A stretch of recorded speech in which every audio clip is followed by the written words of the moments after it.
Everyone, welcome to global online. This is Ankita Sood and आज की video lecture में NTA UGC NET paper 1 preparation के लिए टॉप 50 प्लस एमसीक्यूज में आप सभी स्टूडेंट्स के साथ शेयर करने वाली हूं, जो कि एज इट इज एग्जाम में पूछे जा सकते हैं। ये टॉप 50 एमसीक्यूज में से आप लोगों को एक आइडिया भी हो जाएगा कि किस डिफिकल्टी लेवल के क्वेश्चंस जनरली एनटीए पेपर 1 में पूछता है एंड कैसे हम ट्रिक्स की मदद से इनको सॉल्व कर सकते हैं। सो डायरेक्टली बढ़ते हैं फर्स्ट क्वेश्चन की ओर, जिसमें पूछा गया है irritation in eyes is caused by the pollutant, यानी कि आंखों में जो जलन होती है वो कौन से प्रदूषक की वजह से होती है। सो करेक्ट आंसर है sulphur. Next question is which of the following types of natural hazards have the highest potential to cause damage to humans. So निम्नलिखित में से कौन सा वो प्राकृतिक ऐसा खतरा है जो कि मनुष्यों को सबसे ज्यादा नुकसान पहुंचा सकता है। सो करेक्ट आंसर है यहाँ पे ड्रॉट्स एंड फ्लड्स, यानी कि सूखा और बाढ़। नेक्स्ट क्वेश्चन पर जाने से पहले आप सभी को बता दूं कि यूजीसी नेट पेपर 2 की अगर आप एग्जाम ओरिएंटेड वे में तैयारी करते हो तो इजीली आपको जीआरएफ लेने में ये मदद करता है। सो इसके लिए हम आपको कंप्लीट स्टडी मटेरियल देते हैं, जिसमें full syllabus notes and most expected MCQs available है। So most repeated and expected MCQs आपको इंटरव्यू प्रोसेस में भी बहुत मदद करते हैं एंड एग्जाम में एज इट इज क्वेश्चन इसमें से पूछे जाते हैं। सो स्टूडेंट्स, आपके सामने जो भी पेपर 2 का सब्जेक्ट है उसको सिलेक्ट कीजिए एंड स्क्रीन पर दिए गए किसी भी एक नंबर पर व्हाट्सएप की मदद से आप इजीली कांटेक्ट कर सकते हो। जनरली इसके लिए फी है 1600 रुपीज, लेकिन आज मैं आपको देती हूँ फ्लैट 20% ऑफ, यानी कि इसके लिए आपको पे करना है सिर्फ और सिर्फ 1280 रुपीज। एंड स्टूडेंट्स, इसके अलावा पेपर 1 एंड पेपर 2 के कंप्लीट कोर्सेज के लिए आप ग्लोबल ऑनलाइन ऐप को डाउनलोड कर सकते हो, लिंक डिस्क्रिप्शन बॉक्स में मिल जाएगा। बिल्कुल फ्री ऐप है, यहाँ पे पेपर 1 एंड पेपर 2 के सभी वीडियो लेक्चर्स आपको मिल जाएंगे। Then we have next question, which of the following sequences represents the most logical sequence in doing research. So research करते समय हमें एक सीक्वेंस को, एक स्टेप को, कुछ स्टेप्स को फॉलो करना होता है, तो कौन सा वो करेक्ट ऑप्शन है। सो देखो, सबसे पहले हम लोगों के पास हम लोगों को आइडेंटिफाई करना है और डिफाइन करना है किसको, रिसर्च प्रॉब्लम को। उसके बाद हम हाइपोथेसिस को फॉर्मुलेट करते हैं, यानी कि परिकल्पना करना शुरू कर देते हैं। उसके बाद हम उस परिकल्पना को चेक करते हैं कि क्या वो सही है या गलत है, एंड देन सबसे लास्ट में हमारे पास रिजल्ट्स आते हैं। तो correct answer here is option number 1। बहुत इंपॉर्टेंट क्वेश्चन है, हर साल एग्जाम में आएगा। तो इसमें सबसे पहले ये याद रखिए कि रिसर्च प्रॉब्लम हमेशा पहला स्टेप होता है एंड रिजल्ट की रिपोर्ट बनाना लास्ट स्टेप होता है। Next question is the smog in cities in India mainly consist of. Bharat के शहरों में जो स्मॉग होता है उसमें कौन कौन सी चीजें होती हैं। सो उसमें होते हैं oxides of nitrogen and unburned hydrocarbon. Next question is plant suitable for bio monitoring of sulphur dioxide pollution is. So sulphur dioxide प्रदूषण की जैव निगरानी के लिए कौन से पौधे की सबसे ज्यादा जरूरत होती है। तो इसका करेक्ट आंसर है व्हाइट पाइन, यानी कि सफेद चीड़ का पेड़। Then we have moss and lichens, यानी कि काई और लाइकेन जिसको हम लोग बोल सकते हैं। सो ये कुछ ऐसे प्लांट्स हैं जो कि बायो मॉनिटरिंग अगर हमें करनी है सल्फर डाइऑक्साइड पॉल्यूशन की, तो उसमें बहुत ही ज्यादा मदद करते हैं। ये क्वेश्चन ऐसा है कि पिछली बार एग्जाम में थोड़ा घुमा के पूछा गया था, ये वाला क्वेश्चन का पार्ट था एंड ये ऑप्शंस का पार्ट था, तो आप लोगों को क्वेश्चंस को भी अच्छे से पढ़कर जाना है, ठीक है। Next question is plagiarism in researches. इसको आप लोग प्लेजरिज्म भी बोल सकते हो, प्लेगरिज्म भी बोल सकते हो, ठीक है, इसको कि शोध की चोरी बोला जाता है।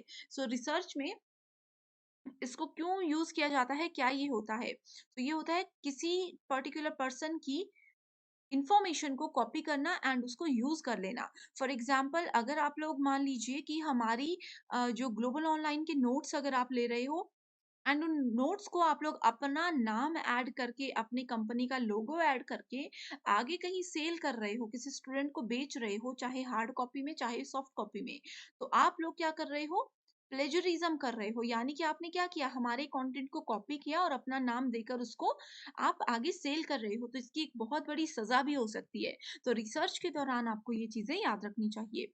अगला क्वेश्चन है मैच द फॉलोइंग से related, ozone hole, green house effect, natural hazard and sustainable development goals. So sustainable development goals आप लोगों को जरूर पढ़कर जाना है, बहुत इंपॉर्टेंट ये चीज है।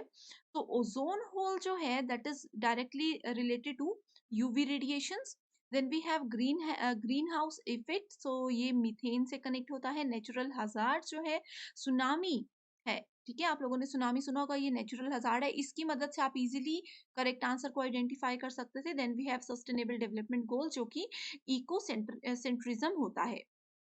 अगला क्वेश्चन असर्शन रीज़न बेस्ड है, जो कि एक कॉमन पैटर्न है, एनटीए के एग्जाम्स में बहुत बार पूछा जाता है। Climate change is going to increase social tension in India. तो क्लाइमेट चेंज से क्या होता है, सोशल, जो क्लाइमेट चेंज हो रहा है उससे सामाजिक तनाव बढ़ने के बहुत ज्यादा चांसेस है इंडिया में। इसका कारण ये बताया गया है कि जो फ्रीक्वेंसी और इंटेंसिटी है, यानी कि उसकी आवृत्ति और तीव्रता जो है वेदर चेंज की, विल हैव सीरियस कॉन्सिक्वेंसेस। ठीक है, तो इसका करेक्ट आंसर क्या है, ऑप्शन नंबर 1 की दोनों ही स्टेटमेंट सही बोल रही है। एंड इस वाली स्टेटमेंट का कारण ये हो सकता है। अगला क्वेश्चन है, the biggest hindrance in using biomass as a major energy source is तो large amount of land required to grow energy crops जो है इसका एक मेजर रीजन हो सकता है। Next question is, climate change is going to increase social tension in India, ये हमने ऑलरेडी डिस्कस कर लिया है। नेक्स्ट है, match list 1 and list 2 and identify the correct code. ठीक है, सो यहाँ पे world health day, population day, ozone day and AIDS day. सो आप लोगों को स्टूडेंट्स मैं बता दूं कि करंट अफेयर से रिलेटेड ऐसे क्वेश्चन जरूर पूछे जाते हैं। जैसे कि अगर हम यहाँ पे बात करें, वर्ल्ड हेल्थ डे जो है वो 7 अप्रैल को मनाया जाता है। सो आप लोगों के एग्जाम में ऐसे पूछा जा सकता है कि वर्ल्ड हेल्थ डे की 2023 की थीम क्या थी, 2022 की थीम क्या थी, एंड कौन सी कंट्री में इसको सेलिब्रेट किया गया, कौन इंडिया में अगर ये सिर्फ मनाया जाता है तो कौन से स्टेट ने या फिर कौन सी सिटी ने इस बार इसको होस्ट किया। तो ये चीजें आपको पता होनी चाहिए, स्पेशली ये डेज और उनकी जो थीम होती है। तो इस चीज को आप लोग नोट कर लीजिए एंड आप लोग बिल्कुल भी परेशान मत होइएगा इन चीजों के लिए। हम लोग जल्दी ही आपके लिए करंट अफेयर की लेक्चर सीरीज शुरू करने वाले हैं, जो कि डेफिनेटली आप लोगों को मदद करेगी। Okay, one below is a proposition जिसमें कि पूछा गया है, Mahatma Gandhi is called the father of nation, यानी कि महात्मा गांधी को राष्ट्रपिता कहा जाता है। इसमें हमें बताना है कि क्लासिकल कैटेगोरिकल प्रोपोजिशन कौन सा यूज किया गया है। Options are universal affirmative and particular affirmative. So universal, जहां पे यूनिवर्स आ गया इसका मतलब है कि हम सबके बारे में बात कर रहे हैं, यानी कि we are talking about all. Next is particular, particular मतलब हम सबके बारे में बात नहीं कर रहे, हम कुछ लोगों या कुछ चीजों के बारे में बात कर रहे हैं। That means we are talking about some percentage, some part of that statement, right. So यहाँ पे बोला गया है महात्मा गांधी को राष्ट्रपिता कहा जाता है। ये स्टेटमेंट सब लोगों ने सुनी होगी, ये स्टेटमेंट सब लोग मानते हैं। सो इस वजह से करेक्ट आंसर क्या होगा, यूनिवर्सल अफर्मेटिव। ओके, जहां पे पूरी स्टेटमेंट ट्रू है एंड हम लोग बिल्कुल श्योर है उस स्टेटमेंट को लेकर के, तो वहां पे हमेशा यूनिवर्सल अफर्मेटिव टर्म आप लोगों ने सेलेक्ट करनी है। अगला क्वेश्चन है, विच ऑफ द फॉलोइंग प्रमाणास are accepted by Vaisheshika philosophy, यानी कि वैशेषिक दर्शन के द्वारा कौन से प्रमाण को स्वीकार किया जाता है। ऑप्शंस है प्रत्यक्ष, अनुमना, शब्द, उपमना, अर्थपति या फिर अनुपलब्धि। इस क्वेश्चन में स्टूडेंट्स मैं आप लोगों को बता दूं कि सबसे पहले वैशेषिक दर्शन क्या होता है। आप लोगों ने इंडियन फिलॉसफी जरूर सुनी होगी। इंडियन फिलॉसफी के अंदर हमारे पास 6 स्कूल्स होते हैं। 6 स्कूल्स में से किसी एक स्कूल का नाम है वैशेषिक फिलॉसफी। ठीक है, एक स्कूल का नाम है विशेषिक फिलोसफी एंड बाकी के जो 5 स्कूल्स हैं उनके नाम क्या है, ये आप मुझे होमवर्क क्वेश्चन है, इसका आंसर मुझे कमेंट करके जरूर बताइए। 100% ये क्वेश्चन एग्जाम में आएगा। तो स्टूडेंट्स अगर आप चाहते हो इस क्वेश्चन को करेक्ट करना, गूगल पे चेक कीजिए एंड मुझे कमेंट कीजिए ताकि बाकी स्टूडेंट्स भी इसका बेनिफिट उठा सके। ओके, वैशेषिक फिलोसफी एक स्कूल है एंड इसके अंदर 2 प्रमाण को यूज किया जाता है। पहला है प्रत्यक्ष। प्रत्यक्ष का मतलब होता है जो चीज हमारे सामने होती है, जिस चीज को हमने अपनी आंखों के सामने देखा है। दूसरा होता है अनुमान लगाना, यानी कि गेस करना। तो करेक्ट आंसर है both A and B, that is option number 1। इसी के साथ बढ़ते हैं नेक्स्ट क्वेश्चन की ओर, जिसमें पूछा गया है, given below are 2 propositions, all philosophers are fallible and Socrates is not fallible. तो 2 स्टेटमेंट्स गिवन है, आपको बताना है। अब देखो यहाँ पे स्टूडेंट्स, पहले मैं आपको ट्रिक बता देती हूँ। स्टूडेंट्स इसका मीनिंग समझने में कंफ्यूज हो जाते हैं कि अच्छा फिलोसफर्स तो समझ आ गया, ये फॉलेबल का क्या मतलब होता है, सोक्रेट्स का क्या मतलब होता है। मे बी आप में से बहुत से लोग ऐसे होंगे जिनको नहीं मतलब इसका पता होगा। ठीक है, सो आप लोगों को लॉजिकल रीजनिंग की एक ट्रिक मैं ये बताती हूँ कि आपको यहाँ पे वर्ड्स के मीनिंग पर फोकस नहीं करना है। जो प्रोपोजिशंस गिवन होती हैं उसके वर्ड्स के मीनिंग पर फोकस नहीं करना है। आपको डायरेक्टली ये देखना है कि क्वेश्चन में क्या पूछा है। क्वेश्चन में पूछा है क्लासिकल स्क्वायर ऑफ ऑपोजिशन के अकॉर्डिंग इसमें से कौन सी स्टेटमेंट बिल्कुल करेक्ट है। इस क्वेश्चन के लिए भी आप लोगों को क्लासिकल स्क्वायर ऑफ ऑपोजिशन का नॉलेज होना जरूरी है। ठीक है, सबसे पहले आपको ये बता दूं कि इसमें चार तरह की चीजें होती है, ए, ई, आई एंड ओ। ओके, ए का मतलब होता है हमारे पास ऑल, देन वी हैव ई, ई का मतलब होता है नो, आई का मतलब होता है सम एंड ओ का मतलब होता है सम नॉट। एंड क्वेश्चन में क्या गिवन है, क्वेश्चन में गिवन है ऑल फिलोसोफर्स, यानी कि स्टेटमेंट में we are talking about A. Socrates is not fallible, यानी कि here we are talking about O. यहाँ पे सम नहीं लिखा है, बट नॉट अगर बीच में होगा तो इसका मतलब है कि सम शुरू में जरूर है।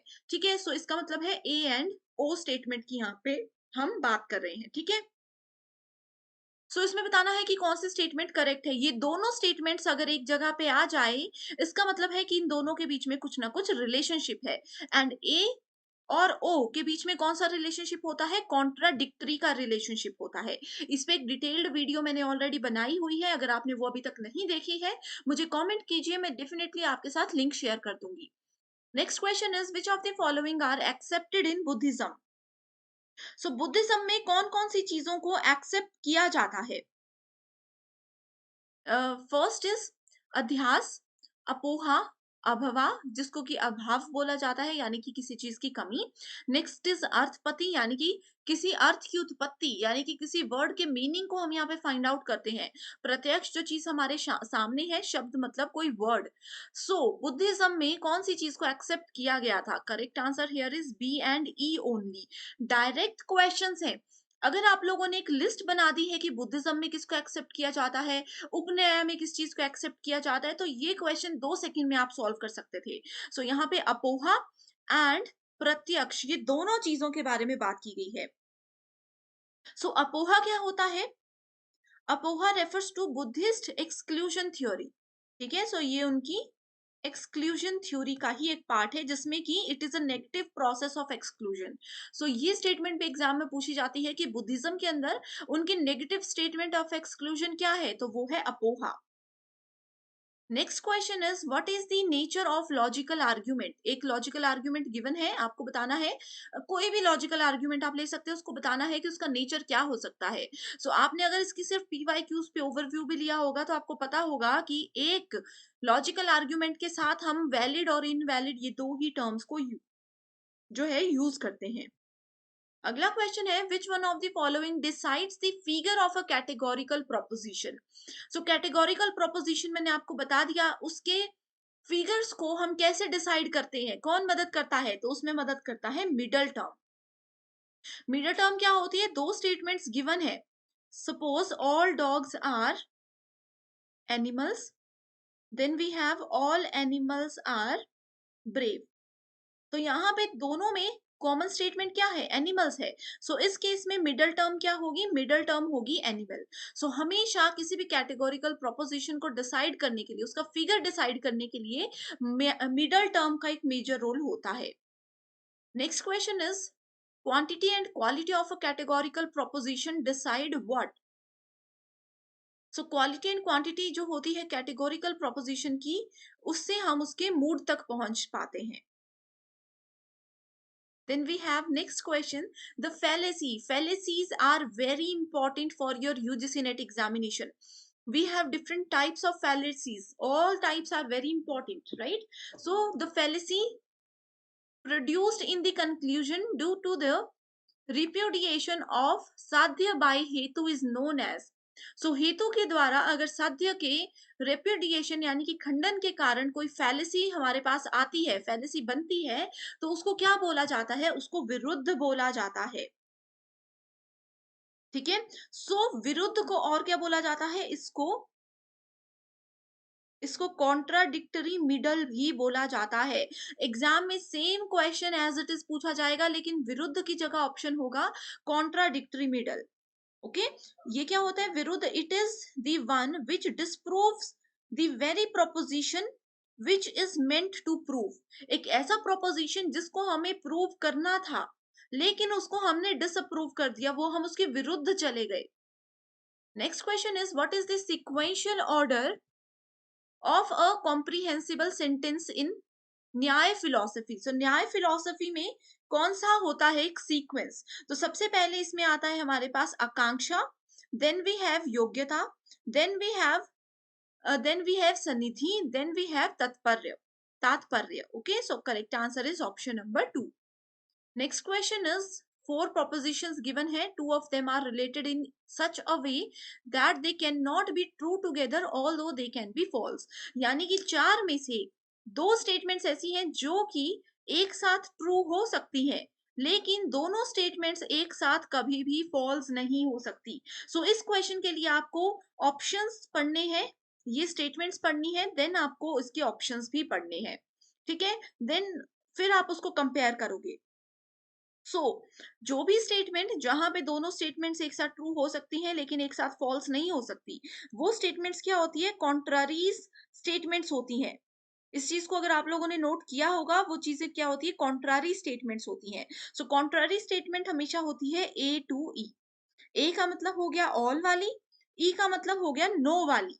सो ऑल वाली स्टेटमेंट एंड नो वाली स्टेटमेंट, इस अकॉर्डिंग करेक्ट आंसर क्या है? A and B only. इस तरह से आप इसको आंसर कर सकते हो। Next question is to inference in the past by perceiving muddy water in the pond, that is called what? तो इट इज कॉल्ड पूर्ववत अनुमना। सो पूर्ववत अनुमना इज ऑल्सो वेरी इंपॉर्टेंट। पूर्ववत अनुमना क्या होता है? इन्फेरेंस होता है जिसमें कि we infer the unperceived effect from perceived cause. अगला क्वेश्चन है the sequential order of syllogism in Nyaya philosophy. सो न्याय फिलॉसफी में एक हमारे पास ऑर्डर होता है जिसको कि आपको याद रखना जरूरी है। सो इसमें ऑर्डर सबसे पहले क्या आ जाएगा हमारे पास? सबसे पहले आ जाएगा प्रतिज्ञा, उसके बाद आता है हेतु, उसके बाद आता है उदाहरणा यानी कि example, then we have upanaya, then we have nigamana. Okay, निगमन जिसको बोलते हैं। तो न्याय फिलॉसफी के अंदर ये आपको याद रखना है। जैसे कि मैंने आपको बताया, इंडियन फिलॉसफी के जो 6 स्कूल्स होते हैं उसमें से एक न्याय फिलॉसफी भी है। गौतम जो है वो मेन प्रोपोनेंट है न्याय फिलॉसफी के। Next question is what type of cognition is beyond the ambit of perception? So correct answer है यहाँ पे निर्विकल्प प्रत्यक्ष। अगला क्वेश्चन है in a proposition which is particular affirmative. So मैंने आप लोगों को बता दिया पर्टिकुलर अफर्मेटिव स्टेटमेंट्स क्या होती हैं। Neither the subject nor the predicate is distributed, यानी कि इसमें हम लोग ना ही सब्जेक्ट को ना ही प्रेडिकेट को डिस्ट्रीब्यूट करते हैं, वितरित नहीं किया जाता। In order to authenticate the environmental values as advocated by our ancestors, a scholar cites example from Vedas. The means of knowledge used by him or her in terms of Indian logic will be called as what? So it will be called as Shabd, यानी कि verbal testimony. Okay. Next question is in Indian logic. यहाँ पे देखो students, कुछ नहीं समझाने की चीज है, हिंदी इंग्लिश में आपके सामने क्वेश्चन है, एज इट इज डेफिनेशन दी गई है। अगला क्वेश्चन है in Indian logic the presence of the middle term in the minor term is called. So minor term में जो मिडल टर्म होती है, दो स्टेटमेंट्स में मैंने क्या बताया? मिडल टर्म होती है जो दोनों में कॉमन होती है, उसको क्या बोला जाता है? उसको बोला जाता है पक्षधर्मिता। ये सारे संस्कृत वर्ड्स हैं जो कि इंडियन लॉजिक कैटेगरी के अंदर काउंट किए जाते हैं। Next is asiddha is a fallacy when the middle term is, असिद्ध मतलब अनप्रूव्ड, ठीक है? अनप्रूव्ड फैलेसी जो होती है, फैलेसी तब होती है when the middle term is unproved. मैंने आप लोगों को डायरेक्टली आंसर ही बता दिया। सिद्ध मतलब प्रूव कर दिया किसी चीज को, असिद्ध मतलब unproved. Okay, next question is golden mountain is fiery because it is smoky It is smoky. Full stop. Which type of fallacy is committed by the above inference? So golden mountains यानी कि स्वर्ण पर्वत जो होते हैं वो बहुत ही ज्यादा अट्रैक्टिव भी होते हैं एंड वो फायरी भी होते हैं, ठीक है, बिकॉज इट इज स्मोकी, क्योंकि वहां पे धुआं भी रहता है। सो ये किसका आंसर है? ये आश्रय सिद्धि का आंसर है। Ayurveda which deals with indigenous system of medicine could be traced to। अब आप लोगों को पता है हमारे पास चार वेद होते हैं, ऋग्वेद, यजुर्वेद, सामवेद एंड अथर्ववेद। सो आयुर्वेद की बात या फिर आयुर्वेदिक जो रेमेडीज होती हैं उसकी बात कौन से वेद में की गई है ये पूछा है। सो वो बात की गई है अथर्ववेद में। All flowers are toys, some toys are trees. all flowers are toys and some toys are trees, some butterflies are trees। ठीक है, सो यहाँ पे हमें बताना है कौन सी स्टेटमेंट करेक्ट है। सो डायरेक्टली आंसर पे जाते हैं, that is C and E only. Some toys are flowers and some trees are butterflies. ये वाले जो क्वेश्चन होते हैं स्टूडेंट्स, इसको आप लोग डायरेक्टली स्टेटमेंट लॉजिक भी लगा सकते हो, या फिर जिसमें कि आप लोगों को मैंने एक सेपरेट वीडियो में बताया है कि a plus A is equals to A होता है, यानी कि ऑल वाली स्टेटमेंट को अगर दूसरी ऑल वाली स्टेटमेंट के साथ जोड़ जाए तो आंसर में यानी कि ऑप्शन में से ऑल वाली स्टेटमेंट जरूर सेलेक्ट होती है। तो इस तरह के मैंने आपको ट्रिक्स बताए हुए हैं, ठीक है, या फिर आप लोग इसको इस तरह से वेन डायग्राम की मदद से भी कर सकते हैं। तो इसी के साथ बढ़ते हैं पहले क्वेश्चन की ओर, जिसमें पूछा गया है consider the following number series 2, 10, 30, 68 and we have to find the next number. So इस तरह के क्वेश्चंस में स्टूडेंट्स हम लोगों को पहले बेसिक रिलेशनशिप फाइंड आउट करना होता है इन गिवन वैल्यूज के साथ। सो अगर हम लोग देखें इस क्वेश्चन में तो इसका पैटर्न क्या है। अगर हम 1 raised to power 3 करते हैं, उसमें +1 कर देते हैं तो हमारे पास वैल्यू आ जाती है 2, जो कि ये गिवन है। नेक्स्ट में अगर हम लोग 2 raised to power 3 करते हैं, +2 करते हैं, then we have value 10। Next में 3 raised to power 3 plus 3 is equals to 30। Then we have 4 raised to power 3 plus 4 is equals to 68। So ये given pattern को तो हमने डिसाइड कर लिया, यहाँ पे फाइंड आउट कर लिया। अब इसी पैटर्न को ध्यान में रखते हुए हम लोगों को नेक्स्ट वैल्यू मिल जाएगी, जो कि है 5 raised to power 3 plus 5 is equals to 130। So correct answer यहाँ पे होगा ऑप्शन नंबर 1, दैट इज 130। तो ये अगर स्टूडेंट्स आप लोग find the next number type के जो क्वेश्चंस होते हैं नंबर सीरीज या लेटर सीरीज के, इसको आप लोग पीवाई क्यूज को अगर प्रैक्टिस कर लेते हो तो आपको काफी आइडिया हो जाता है कि किस तरह के पैटर्न से जनरली एनटीए क्वेश्चंस पूछता है। नेक्स्ट क्वेश्चन है, if light is written as GILTH, तो इसके लिए आपको क्या करना है, LIGHT इस तरह से लिख देना है एंड इसको हम कन्वर्ट करते हैं GILTH से। सो इस तरह से अगर आप लोग इन लेटर्स को लिख लेते हो तो आप लोगों को इजी हो जाता है आइडेंटिफाई करना। सो अब देखो, आई को हमने एज इट इज रहने दिया, जी को हमने यहाँ पे ले आया और इस वाले एल को हमने यहाँ पे ले आया, साथ ही एच को हम इस तरफ ले आए हैं एंड टी को हम इस तरफ ले आए हैं। सो इसमें हो रहा है ये वाला पैटर्न फॉलो। नेक्स्ट एक और चीज हमें दी है कि अगर फाइट को इस तरह से लिखा जाता है तो इसको भी हम लिख कर देख लेते हैं, FIGHT। ये आप लोगों को समझाने के लिए स्टूडेंट्स मैं थोड़ा सा स्लो जा रही हूँ। अगर आप लोगों को एक बार कॉन्सेप्ट समझ आ जाता है तो आप लोग बहुत इजीली कम समय में इस तरह के क्वेश्चंस को सॉल्व कर सकते हो। सो यहाँ पे भी देखो, मिडल टर्म को हमने एज इट इज रखा, इसको यहाँ ले आए, इसको यहाँ ले आए एंड इन दोनों को भी हमने इस तरह से इनकी पोजीशन चेंज कर दी। तो इस अकॉर्डिंग अगर हम देखें तो हमारा नेक्स्ट क्या हो सकता है, SIGHT। इसको हम क्या कर सकते हैं, जी को यहाँ ले आएंगे, आई को एज इट इज रख लेंगे, then we have S, then we have यहाँ पे आ जाएगा टी एंड एच को ले आएंगे हम इस तरफ। सो करेक्ट आंसर क्या बन गया, GISTH। सो GISTH यानी कि option number 2 here is the correct answer. So इस तरह के क्वेश्चंस अगर आपको पसंद आ रहे हैं एंड अगर आप चाहते हो कि मैं आगे भी आप लोगों के लिए इसी तरह की वीडियोस लेकर आऊं तो आप मुझे कमेंट कर सकते हो, या फिर पेपर 1 के कोई सेपरेट सेशंस आप मुझसे चाहते हो तो भी आप मुझे कमेंट कीजिए, मैं डेफिनेटली आप लोगों की रिक्वेस्ट को पूरा करूंगी। नेक्स्ट क्वेश्चन है, identify the next number in the series 2, 10, 26 and 50। सो इस क्वेश्चन में स्टूडेंट्स मैं आपको डायरेक्टली आंसर बता रही हूँ, इसमें कौन सी ट्रिक हमने यूज की है, कौन सा पैटर्न हमने यूज किया है, ये आप मुझे कमेंट करके बताओगे। तो ये आप सभी स्टूडेंट्स के लिए एक होमवर्क क्वेश्चन है। ये डेफिनेटली आप मुझे बताइएगा, इससे आप लोगों की एक बहुत अच्छी प्रैक्टिस हो जाएगी। अगर आपको इसका आंसर नहीं पता चल रहा, इसका पैटर्न नहीं पता चल रहा, तो भी कमेंट कीजिए, मैं वहीं पर आपका रिप्लाई कर दूंगी। इसी के साथ बढ़ते हैं नेक्स्ट क्वेश्चन की ओर, जिसमें कि पूछा गया है consider the following letter series. Letter series given है ACF EGJ IKN and MOR। तो इस लेटर सीरीज में स्टूडेंट्स आप लोगों को सबसे पहले एक पैटर्न पता होना चाहिए, ठीक है। सो अब देखो, इसमें हम इसको इस तरह से लिख देते हैं ACF, then we have EGJ, then we have IKN, then MOR, ठीक है। तो इस तरह से आप लोग लिख दोगे। उसके बाद आपको क्या करना है, पहले पहले नंबर का कंपैरिजन करना है। सो ए से अगर हम ई के तरफ जाते हैं तो +4 वैल्यूज आती हैं। ए से ई पे काउंट कीजिए, 4 नंबर्स की एडिशन होती है। ई से आई पे भी +4 होता है एंड आई से एम पे भी +4 होता है।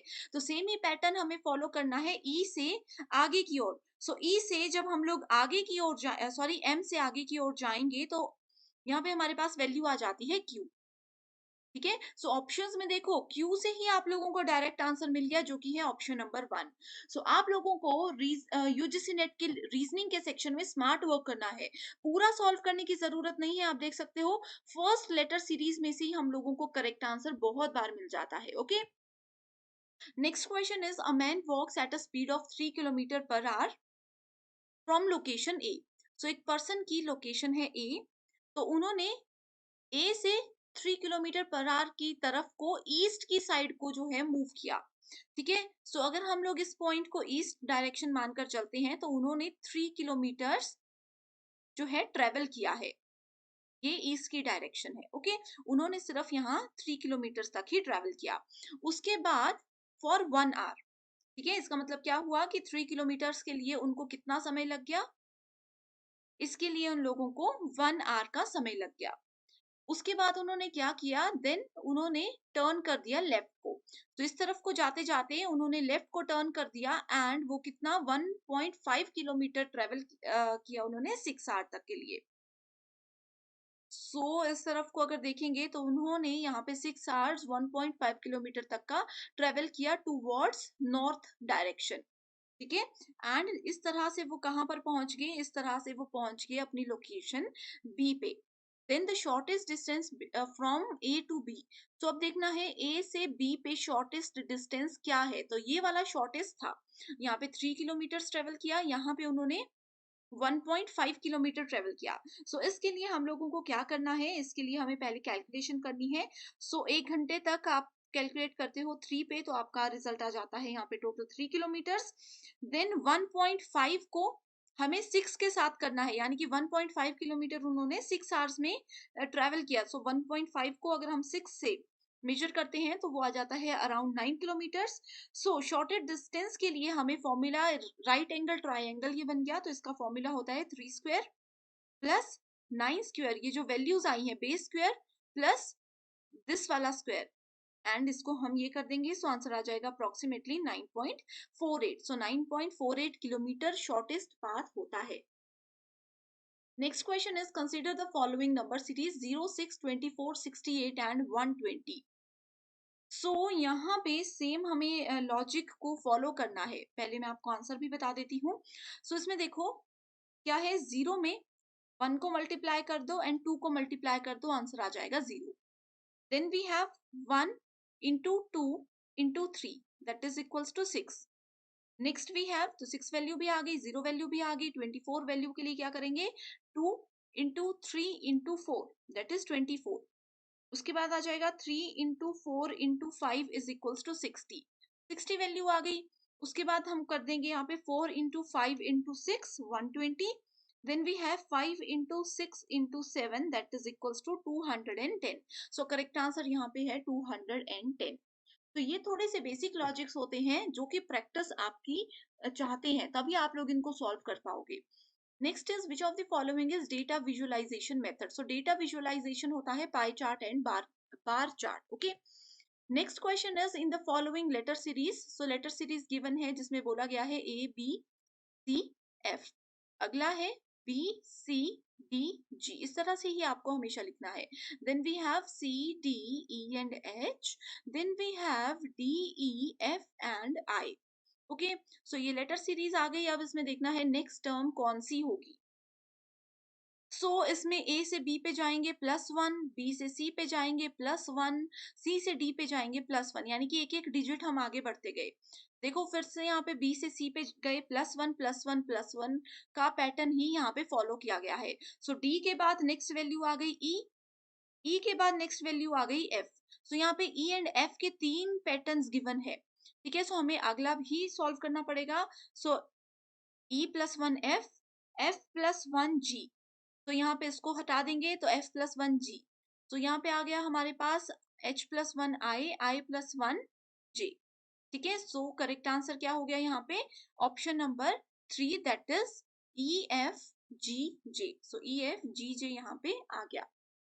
अगला क्वेश्चन है identify the next term in the series 0, then we have 8, then we have 24, then we have 48। इसमें कौन सा पैटर्न फॉलो किया है वो अब मैं आपको बताती हूँ। अगर आपको इसका आंसर आता है तो स्टूडेंट्स आप इस वीडियो को पॉज कीजिए, इसका आंसर सॉल्व करने की कोशिश कीजिए मेरे बताने से पहले। ठीक है, 0 से 8 के बीच में कितना डिफरेंस है? 8 का। 8 से 24 के बीच में कितना है? 16 का। 24 से 48 के बीच में कितना है? 32 का डिफरेंस है ना। अब तो यहाँ पे कॉमन डिफरेंस कोई भी नहीं आया, लेकिन ये जो डिफरेंस आया है ये सारा डिफरेंस भी क्या है? ये सारा डिफरेंस भी जो है कैलकुलेट होता है 8 से। इसमें डिफरेंस आ गया 8 का, इसमें डिफरेंस आ गया 8 का। इसी तरह से हमें नेक्स्ट वैल्यू फाइंड आउट करनी है। ठीक है, 8 2 16, 16 2 32, देन हमें इसमें नेक्स्ट वैल्यू ऐड करनी है। ठीक है, नेक्स्ट वैल्यू अगर हम इसमें 8 ऐड करते हैं तो वो कितना आ जाता है? 40। 48 में अगर हम लोग 32, सॉरी यहाँ पे थोड़ी सी मिस्टेक हो गई है, यहाँ पे आएगा 24। ठीक है, 24 में अगर 8 ऐड करते हैं तो आ जाएगा 32। 48 + 32 आ जाता है 80। ठीक है, 80 आ गया यहाँ पे आंसर हमारे पास इस तरह से। Next is consider the following letter series and identify the next number ACE FHJ KMO and PRT। Right, इसको हम लोग किस तरह से कैलकुलेट कर सकते हैं? इसमें आप लोग देखो, सबसे पहली टर्म है AC। ठीक है, यहाँ पे डिफरेंस कितना है? +5 का, +5 एंड +5। नेक्स्ट भी अगर हम देखें तो +5 का ही डिफरेंस है, तो ज्यादा इसमें आगे नहीं बढ़ते हैं, डायरेक्टली P के बाद अगर हम लोग +5 कर लेते हैं, P के बाद +5 कर देंगे तो कितना आ जाएगा? U आ जाएगा। U पे हमारा डायरेक्टली आंसर यहाँ पे आ जाता है, that is option number. Directly बढ़ते हैं क्वेश्चंस की ओर, जिसमें पहला क्वेश्चन मैच द फॉलोइंग से रिलेटेड है। एंडस में एक तरफ लेवल्स ऑफ टीचिंग दिए गए हैं, दूसरी तरफ फोकस ऑफ कंसर्न यानी कि इसका बेसिक डेफिनेशन हम बोल सकते हैं वो दिया गया है। सबसे पहले autonomous development level, memory level, understanding level and reflective level. Students अगर आप लोगों ने मेरे थ्योरी लेक्चर सीरीज देखे हैं तो उसमें मैंने इस टॉपिक को लेकर के कीवर्ड्स आपको बताए हैं। अगर हम मेमोरी लेवल की सबसे पहले बात करें, ये स्मॉलेस्ट लेवल होता है एंड जहां पर भी हम फैक्ट्स को रिकॉल करने की बात करते हैं, कभी भी आपको रिकॉल वर्ड नजर आए डायरेक्टली आप लोग मेमोरी लेवल को उससे कनेक्ट कर दीजिएगा। ठीक है, नेक्स्ट आ जाता है फिर हमारे पास अंडरस्टैंडिंग लेवल। किसी चीज की समझ कब होती है? जब हम उसके बीच में रिलेशनशिप, उसके फैक्ट्स और उसी चीज को लेकर के एग्जांपल्स बनाना शुरू कर देते हैं। इसका मतलब ये है कि हम उससे उस अंडरस्टैंडिंग लेवल पर आ चुके हैं। Then we have reflective level, यानी कि जो कुछ भी हमने इन दोनों लेवल्स में सीखा था उसको रिफ्लेक्ट करने का समय आ चुका है। रिफ्लेक्टिव लेवल क्या होता है? Problem raising and problem solving, यानी कि अगर हम किसी प्रॉब्लम में फंस चुके हैं तो मेमोरी और अंडरस्टैंडिंग लेवल में हमने जो कुछ भी सीखा उन सब चीजों को रिकॉल करते हुए, उनको बीच में रिलेशनशिप देखते हुए हम प्रॉब्लम से बाहर निकल सकते हैं। Then we have autonomous development level, जो कि डायरेक्टली किसी भी चीज की इफेक्ट और उसकी फीलिंग्स के साथ हमें कनेक्ट करता है। अफेक्ट एंड फीलिंग्स की अगर बात हो, then we are talking about autonomous development level. ये कुछ कीवर्ड्स थे जो कि बहुत इंपॉर्टेंट है। नेक्स्ट क्वेश्चन है which of the following set of statements best represent nature and objective of teaching and learning. यानी कि सीखने और शिक्षण और सिखाने या सीखने का जो तरीका होता है उसकी प्रकृति और उद्देश्य से रिलेटेड हमें बताना है कि कौन से स्टेटमेंट्स ट्रू हैं। First is teaching is like selling and learning is like buying. तो ऐसा तो नहीं होता, टीचर है कुछ बेचने के लिए तो नहीं है, यहाँ पे नॉलेज हम शेयर करते हैं ना कि बेचते हैं। ठीक है, सो ये स्टेटमेंट इनकरेक्ट है। Teaching is a social act while learning is a personal act. So बिल्कुल ये स्टेटमेंट करेक्ट है, क्योंकि अब मैं आपको पढ़ा रही हूँ तो ये क्या है, ये एक सामाजिक कार्य है। अब आप लोग पढ़ रहे हो, आप सीखना चाहते हो या नहीं सीखना चाहते हो, ये आपका व्यक्तिगत डिसीजन हो सकता है। Teaching implies learning whereas learning does not implies teaching। सो ये स्टेटमेंट भी बिल्कुल करेक्ट है कि टीचिंग से, अब मैं आपको पढ़ा रही हूँ तो आप इस वीडियो के बाद कुछ ना कुछ स्टूडेंट्स जरूर सीख कर जाओगे, लेकिन लर्निंग का मतलब यानी कि कुछ सीखने का मतलब जरूरी नहीं है कि वो टीचिंग से ही हो। हम कुछ भी कहीं से भी सीख सकते हैं। Next is teaching is a kind of delivery of knowledge while learning is like receiving it. So ये स्टेटमेंट भी कहीं ना कहीं सही है कि टीचिंग में हम क्या करते हैं, अपने नॉलेज को डिलीवर करते हैं। बट यहाँ पे डिलीवर की जगह अगर शेयर वर्ड यूज होता तो ये स्टेटमेंट करेक्ट हो सकती थी। Next is teaching is an interaction and is triadic in nature, whereas learning is an active engagement and subject domain। So ये statement भी बिल्कुल correct है। तो करेक्ट आंसर यहाँ पे आ जाएगा हमारे पास ऑप्शन नंबर 2। इसी के साथ नेक्स्ट क्वेश्चन पर पढ़ते हैं, जिसमें कि अगेन ये मैच द फॉलोइंग से रिलेटेड क्वेश्चन है, जिसमें कुछ ऑनलाइन पोर्टल्स एक तरफ दिए गए हैं एंड दूसरी तरफ उनके बेसिक फीचर्स की बात की गई है। तो सबसे पहले we have Swayam Prabha, then Gyan that is global institute of academic network, then we have Gyan Vani, ज्ञान दर्शन एंड ज्ञान धारा। वहीं दूसरी तरफ उनकी डेफिनेशंस दी गई हैं। ठीक है, सो इसको इस तरह से यहाँ पे कवर करते हैं। आप लोगों को अगर पता नहीं होगा तो मैं बता दूं कि स्वयं प्रभा क्या है। स्वयं प्रभा एक फ्री डीटीएच चैनल हमें प्रोवाइड कराता है, एजुकेशनल चैनल्स ये हमें प्रोवाइड कराता है। ठीक है, तो स्वयं प्रभा को हम डायरेक्टली इससे मैच कर देते हैं। ठीक है, सो इसको आप लोगों को इस तरह से याद रख लेना है। राइट, तो स्वयं प्रभा को हमने इससे मैच कर दिया। ज्ञान वाणी, वाणी का मतलब क्या होता है कि हम उस चीज को सिर्फ सुन सकते हैं। वाणी तो किसको सुन सकते हैं, हम एफएम को सुन सकते हैं। सी को हमने डायरेक्टली मैच कर दिया फर्स्ट के साथ। ठीक है, सी को हमने फर्स्ट के साथ मैच कर दिया। देन वी हैव ज्ञान दर्शन, दर्शन मतलब किसी चीज को देख सकते हैं। ठीक है, ज्ञान दर्शन डायरेक्टली किससे कनेक्ट होगा, एजुकेशनल टीवी चैनल के साथ कनेक्ट हो जाएगा। ये हम इसके साथ मैच कर चुके हैं। ओके, देन वी हैव ज्ञान धारा। ज्ञान धारा भी एक बहुत इंपॉर्टेंट है। ज्ञान धारा क्या है, ऑडियो काउंसलिंग सर्विसेज है जो कि इंटरनेट के थ्रू हमें मिलती है। ये इसको हम मैच करेंगे। देन वी हैव ज्ञान, ज्ञान क्या है, global institute of academic network. ये क्या है, टैलेंट पूल है जिसमें कि साइंटिस्ट और एंटरप्रेन्योर्स वर्क करते हैं, उनकी एंगेजमेंट रहती है with Indian higher educational institutions. तो इस तरह से कुछ कीवर्ड्स की मदद से आप इन रिपीटेड क्वेश्चंस को याद रख सकते हो। अगला क्वेश्चन है ऑल टीचिंग इम्प्लाइज लर्निंग। ये स्टेटमेंट्स देखो स्टूडेंट्स, इस क्वेश्चन में हमने पढ़ी। यही होता है कि स्टेटमेंट बेस्ड क्वेश्चंस अगर आप पीवाईक्यूज करते हो तो आपको पता लगता है कि वही क्वेश्चंस एनटीए रिपीट करता है। ऑल टीचिंग इम्प्लाइज लर्निंग, की हर एक तरह की टीचिंग से लर्निंग जरूर होती है।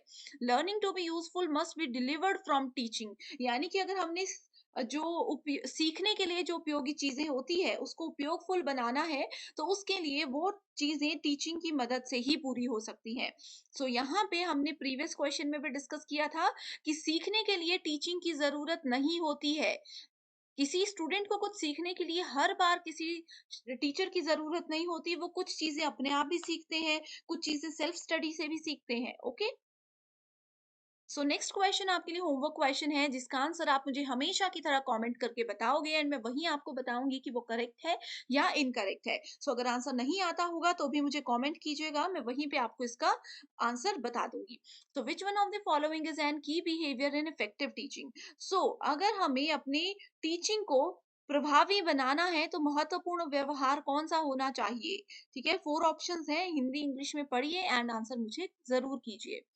नेक्स्ट क्वेश्चन है, यहाँ पे दो चीजें दी गई हैं। एक तरफ लर्नर्स के कैरेक्टरिस्टिक्स है जो कि टीचिंग लर्निंग सिस्टम को फैसिलिटेट करते हैं एंड उसको इफेक्टिव बनाते हैं। तो कौन कौन से वो पॉइंट्स है? प्रायर एक्सपीरियंस ऑफ लर्नर, यानी कि किसी किसी छात्र को पहले से उस चीज में कितना नॉलेज है, कितना एक्सपीरियंस है, कितना अनुभव है।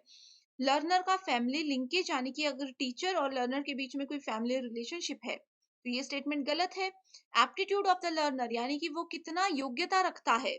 लर्नर स्टेज ऑफ डेवलपमेंट, यानी कि जो शिष्य है, शिक्षार्थी है, वो कौन से लेवल पर है। ऐसा तो नहीं है कि कहीं नर्सरी केजी के बच्चे को हम लोग एनटीए का लेवल का पढ़ा रहे हैं। Learners food habit and hobbies, तो लर्नर क्या जो खाता है, जो उनकी हॉबीज हैं, उनसे टीचिंग लर्निंग को फैसिलिटेट नहीं किया जाता। लर्नर्स रिलीजियस एफिलिएशन, यानी कि उनके धार्मिक संबंध क्या हैं, that is also not important. So correct answer क्या है? A, C and D only. Next question is, in the context of classroom teaching, classroom teaching में जब हम पढ़ाते हैं, क्लासरूम में जब टीचिंग होती है, the foundation on which a warm and nurturing relation with learner can be built is called। so उस समय पे एज अ टीचर आप अपने स्टूडेंट्स के साथ एक अच्छा संबंध कैसे बनाते हो एज अ टीचर, तो क्या चीज इंपॉर्टेंट है? तो वो टीचर का अफेक्ट इंपॉर्टेंट है, टीचर का प्रभाव इंपॉर्टेंट है। ऐसा नहीं है कि आप लोग टीचर बन जाओ और एंड स्टूडेंट्स को आप लोग बातों में लगा कर रखो, हंसी मजाक करते रहो एंड पढ़ाओ ही नहीं। वो कुछ समय के लिए स्टूडेंट्स को पसंद आएगा, लेकिन जब स्टूडेंट्स का रिजल्ट अच्छा नहीं आएगा तो वो आपको पसंद करना बंद कर देंगे। तो आपका इफेक्ट ऐसा होना चाहिए, आपका प्रभाव ऐसा होना चाहिए कि आप स्टूडेंट्स के साथ अच्छे से रह भी रहे हो। Entertainment is also very important in classroom, but वहीं पे एंटरटेनमेंट के साथ साथ आपको एक कॉन्सेप्ट क्लैरिटी भी हो जानी चाहिए। Okay. Next is, on the basis of summative test, a teacher is interpreting his or her students' performance in terms of their wellness lifestyle evident in behavior। so इसको क्या बोला जाता है? इसको क्राइटेरियन रेफरेंस टेस्टिंग के अंदर count किया जाता है। इसमें क्या होता है? देखो, स्टूडेंट्स की परफॉर्मेंस को क्या किया जाता है? कैलकुलेट किया जाता है, जज किया जाता है। ये 4 टाइप्स है, बहुत इंपॉर्टेंट है। इसमें एक और आता है सम्मेटिव इवेल्युएशन, जो कि आप यहाँ पे देख सकते हो। क्राइटेरियन रेफरेंस में, यानी कि मानदंड सेट कर दिया जाता है। अगर मानदंड ये है कि 60% से ज्यादा वाले बच्चों को पास किया जाएगा, उससे कम वाले बच्चे सभी फेल हो जाएंगे, तो एक मानदंड है। उसके अकॉर्डिंग हम स्टूडेंट्स का क्या करते हैं? उनको इवेल्युएट करते हैं, उनको टेस्ट करते हैं। Next question is, which among the following is a cognitive characteristic of a learner. Cognitive here means mental ability. किसी भी छात्र की संज्ञानात्मक या फिर उसके मेंटल लेवल को अगर हमें देखना है तो कौन से कैरेक्टरिस्टिक इंपॉर्टेंट है? तो level of visual literacy is important, यानी कि दृश्य साक्षरता का स्तर। अगला क्वेश्चन है, empathy in is essential for effective communication between communicator and the community communicatee। Next is, empathy like links the teacher and students. तो एम्पैथी क्या होता है? सहानुभूति। क्या सहानुभूति टीचर और स्टूडेंट को लिंक करती है? बिल्कुल करती है। ऐसा नहीं कि हर एक स्टूडेंट को हम सहानुभूति की नजर से ही देखें, बट कहीं ना कहीं वो चीजें इंपॉर्टेंट होती हैं। अगला क्वेश्चन है, from the list of learning outcomes indicated below identify those which are said to be high level outcomes। तो ऑप्शंस यहाँ पे दिए गए हैं, जिसमें पहला है learning of facts and rules showing the ability to analyze and synthesize. पहले डायरेक्टली आंसर पे जाते हैं, तो देखो, अगर हम लोग फैक्ट, किसी चीज के फैक्ट और नियम समझ लेते हैं तो वो हाई लेवल आउटकम हमें देता है, यानी कि उच्च स्तरीय परिणाम एक स्टूडेंट को देता है। अगर एक स्टूडेंट का हमें पता है, जैसे अगर आप लोगों ने, मैं बता दूं कि अगर आप लोगों ने हमारे थ्योरी लेक्चर्स देखे हैं तो ये क्वेश्चंस आप लोग देखोगे कि सेम डेफिनेशंस नहीं है, लेकिन वहां से आपके कॉन्सेप्ट्स अगर क्लियर होंगे तो आप लोग इजीली एनालाइज कर सकते हो। Okay. And third we have awareness, responding and valuing. ये सब चीजें इंपॉर्टेंट होती हैं कि कैसे हम लर्निंग आउटकम्स को, यानी कि सीखने के परिणामों को एक अच्छा लेवल तक पहुंचा सकते हैं। ये थे आज के मोस्ट रिपीटेड क्वेश्चंस, जो कि हर साल लगभग हर एक शिफ्ट में पूछे जाते हैं। तो आई होप स्टूडेंट्स आपको ये वीडियो पसंद आई है, इसको शेयर जरूर कीजिएगा एंड स्क्रीन पर दिए गए नंबर्स पर कांटेक्ट करके आप किसी भी कोर्स की इंफॉर्मेशन ले सकते हो। So thank you so much and I wish you all the very best.